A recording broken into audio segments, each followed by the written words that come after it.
Felicidades, es impresionante lo que han juntado acá, porque no se quedaron nada más en las camisetas. ¿Cómo armar y por qué una exposición sobre fútbol? Pues creo yo que es una.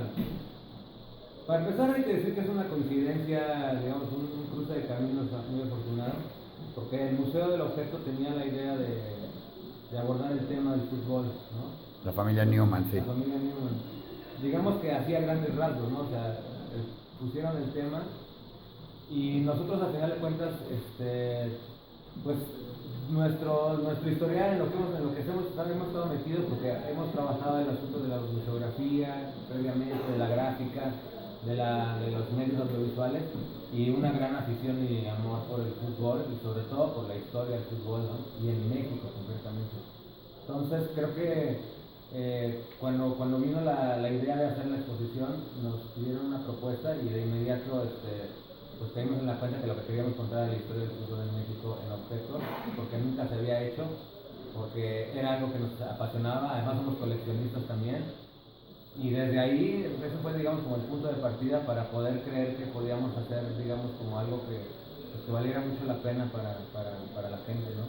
Oye, no sé qué nos da más tristeza, ¿sí? Si ver todas estas revistas que dejaron de editarse, todo este tipo de cosas que hoy dejaron, ya no existe una revista, ya no tienes un Chanok, ya no tienes el Borjita, que luego fue toda una historia con esas revistas con Carlos Reynoso, o que en ese entonces costaban $1, que eran, o sea, no sé qué es mejor, pero ¿qué pasa con todo esto? Porque ha ido evolucionando, se volvieron memes, ya no hay. ¿Cómo? Aquí puedes ir viendo cómo fue cambiando y ha evolucionado, no nada más el fútbol, la publicidad, la Claro, mercadotecnia. claro. Creo que una digamos, uno de los puntos más importantes de nuestro guión, que estaba planteado desde un principio, es tratar de abordar el fenómeno del fútbol, digamos, como un reflejo mismo de la historia de la sociedad, digamos, ¿no? Y mexicana concretamente. Tomando en cuenta todo lo que el fútbol abarca o llega a tocar, todo lo que está alrededor de él, o el fútbol acompañándolo, pues somos, digamos, como unos enamorados del pasado, y sí reconocemos, digamos, como todo ese fútbol que, pues eso, como tú lo mencionas, ¿no? Mucho de ello estaba reflejando realmente como en los medios de aquel entonces, ¿no? Que ya no, pues, a los cuales ya no se recurre. Creo que reconocerlo, no solo eso, darlos a conocer en muchos casos para la gente puede ser algo, digamos, como disfrutable, pero también estaba la idea de poder tocar, a lo mejor no de la manera tan completa posible, pero sí poder tocar un poco el cómo se daba la evolución, ¿no? Y por eso mismo, por ejemplo, en la sala de los ídolos, pues llegamos al Chicharito, en el cual una de las cosas que más se le asocia al Chicharito con su personaje ya, digamos, como personaje, como figura pública, es los memes, ¿me explico? O sea, el cómo se aborda hoy en día Más vale que la. el personaje y la fama y los comentarios acerca de él, y en fin, o sea, que reflejan toda una época, ¿no?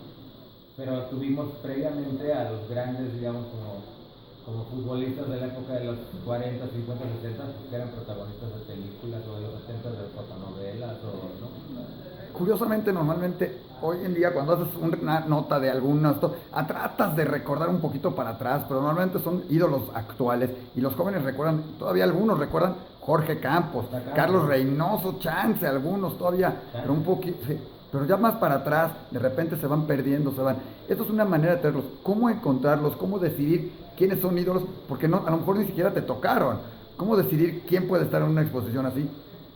Pues mira, la verdad es un trabajo complejo, ¿no? Porque también reconocemos que hay muchísimos como personajes abordados y retratados en esta exposición, pero que seguramente nos faltaron muchos. Ahora, en cada una de las piezas que puedes encontrar, o sea, hasta en una transmisión televisiva, así como de... Esa la tendría que haber yo grabado, esa la vi a las 3 de la mañana, el gol de Carlos Reynoso contra Boca Juniors, Gatti, por favor, justo la estamos viendo, perdón la interrupción, fue el momento, creo que de los momentos más brillantes de la historia del fútbol mexicano, y justo la estamos viendo con la narración de Ángel Fernández, además, dejándolo parado. Qué gol, no lo habíamos visto nuevamente, qué oportunidad tenerlo de esas cosas acá. No, y son de estas cosas que digo, te soy sincero, vienen siendo, digamos, como unos guiños de expresión personal, porque yo este gol que estás mencionando lo tengo grabado en mi memoria.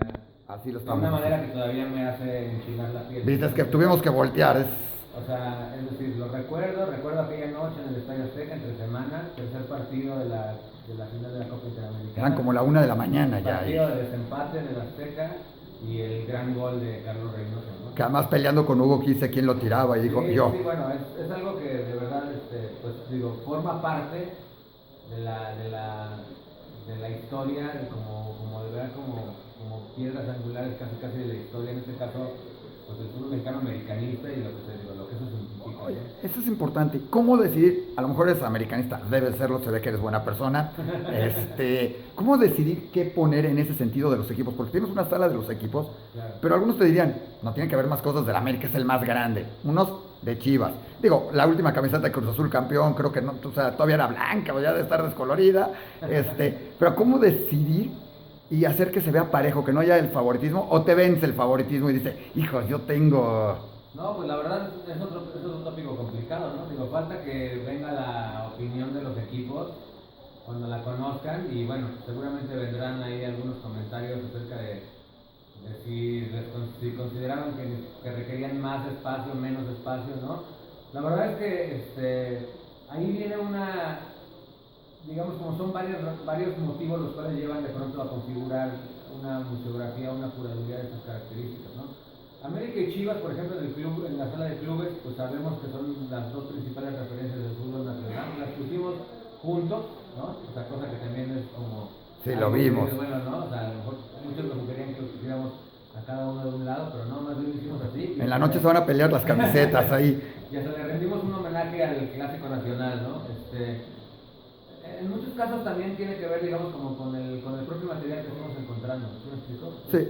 Hay clubes de los cuales era más difícil tener un buen acervo, o que los coleccionistas de alguna manera eran más difíciles de localizar, algunos incluso porque se encontraban lejos, entonces como que por ahí, pero sí tratamos de manejar, digamos, por lo menos tener Hay para todos los gustos y equipos. Tener un espacio suficiente para los equipos, digamos, con más historial, ¿no? Hay hasta para los equipos que no tuvieron, que tuvieron un paso fugaz. Por ahí vimos playeras de equipos que por ahí aparecieron claro. De repente, como casi no sucede en el fútbol mexicano, que sí, duran muy raro, ¿no? 2 semanas y a la tercera semana desapareció. Pero hasta para ellos hay una sala y bueno, eso por lo menos denota la voluntad de tratar de representar, digamos, como los mayores ámbitos posibles dentro del fútbol. Y otros ámbitos de fútbol, o sea, fútbol de salón, fútbol femenil, ¿está considerado? ¿Lo piensas incluir algún día? Pues es complicado, ¿no? Digo, la verdad es que al fútbol femenil sí queríamos incluirlo y lo incluimos finalmente.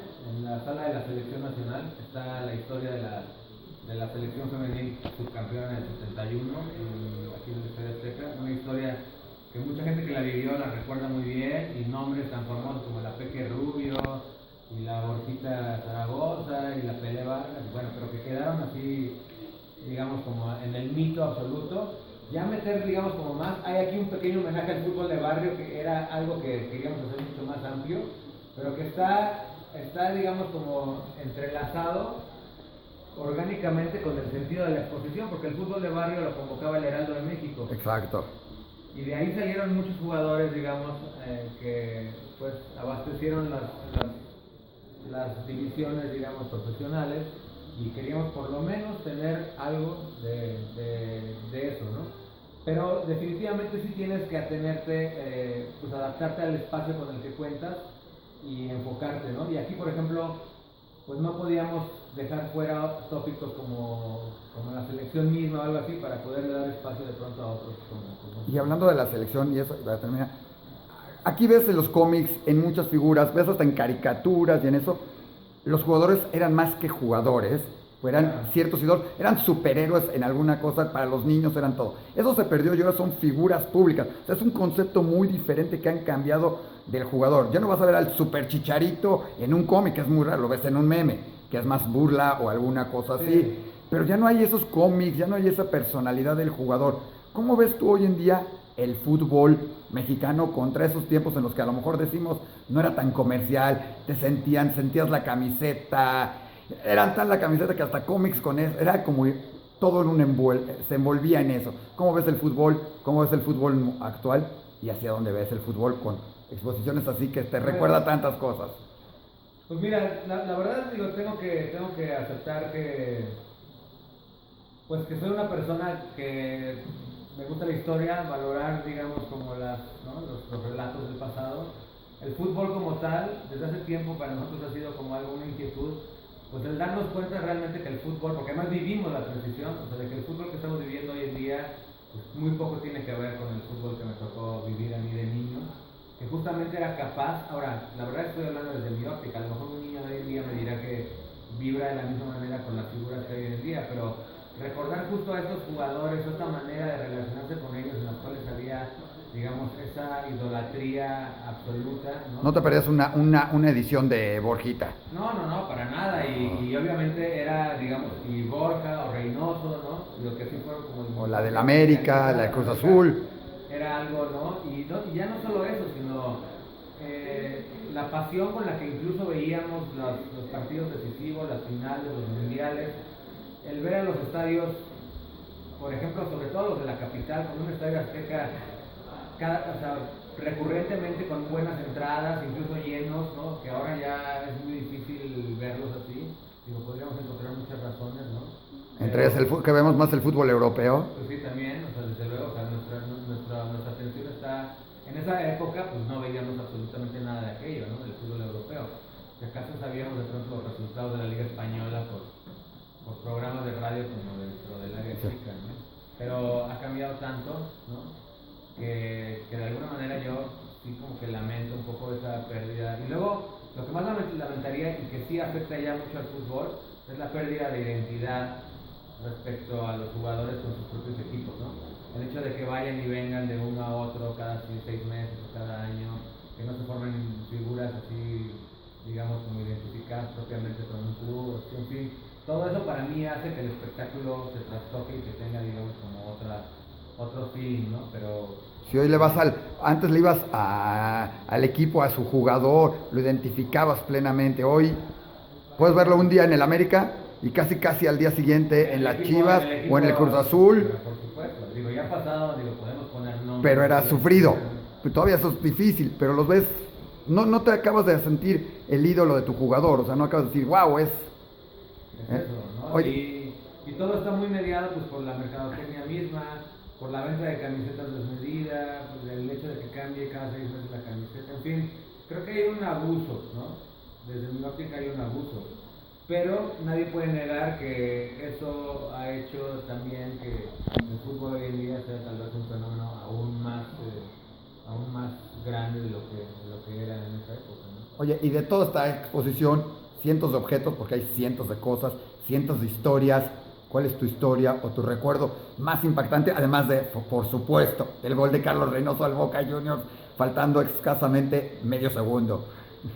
Pues mira, hay varias cosas, o sea, son como cosas personales, te digo, hace rato lo decía yo aquí, y hay desde cosas muy personales y casi familiares, ¿no? Bueno, no casi familiares, como de pronto reconocer a un tío que fue jugador en América, ¿no? O sea, en su época, cuando eran los millonetos, pero que no tenían dinero, hasta recuerdos muy personales como ese gol de Carlos Reynoso, hasta recordarlo el Mundial del 86 muy vividamente, porque lo vivimos aquí quienes éramos futboleros y a lo mejor éramos niños jóvenes, ¿no? O sea, que tuvimos la oportunidad. Entonces son partes de la colección, de esas cosas que uno ya tenía la vocación de coleccionar y que no sabía que algún día iban a ser parte, digamos, como del material que está expuesto aquí para deleite de todos, ¿no? Y eso hasta las historias que yo escuchaba, que no me tocaron vivir, pero que me apasionan, ¿no? Como el mítico Pirata Fuente, ¿no? Que mi padre iba al Veracruz, por ejemplo, y me contaba el Pirata que era, ¿no? Para muchos, ¿no? El mejor futbolista que existió, pero nadie de nosotros lo pudimos ver, claro. Ni lo podemos ver porque no existe material prácticamente registrado sobre él, ¿no? En fin, una mezcla ahí, ¿no? Y también los hallazgos, porque también hubo hallazgos, obviamente. ¿Como cuál hallazgo interesante? Pues bueno, o sea... Yo tengo este. Pues mira, o sea, los hallazgos, uno de ellos ya te lo conté, ¿no? Como de la selección del 71, sí. Que no es que no es que la desconociéramos, la conocíamos. Pero no había nada, nadie se acuerda. Pero no, o sea, el poder un día tenerlas reunidas allá abajo en la oficina del museo, a varias de ellas, ¿no? Recibiendo piezas de su parte, pues obviamente es algo que nosotros nunca hubiéramos ni siquiera imaginado, ¿no? Como lo que cuento, el tener las reliquias de las Asturias o del Club España, wow. En la sala 2, ¿no? Una de ellas dos de ellas por lo menos importantísimas, ¿no? En cuestión de historia ya no diría del fútbol, sino de México, ¿no? O sea, de la historia de México, como la Copa del Centenario, ¿no? Que fue un torneo, esa copa la entregó Álvaro Obregón, y bueno, en fin, habla de historia pura, ¿no? Tienes chorro de cosas. Y ya, ahora sí, para terminar, después de toda esta museografía, de todo esto que recopilaste, de todo, quedó comprobado con todo lo que recuperaste cuál es el equipo más grande de México, ¿verdad? Híjole, eso va a ser así como... Lo que sí te vamos a decir aquí a la gente que visita la exposición es que se trató de hacer, digamos, como un reconocimiento o abordar ¿no? a todos los clubes, ¿no? A lo mejor ahí de pronto verán muchas jerarquías. Seguramente los americanistas se darán cuenta que hay más toros de la América que de otros, o de las Chivas, pero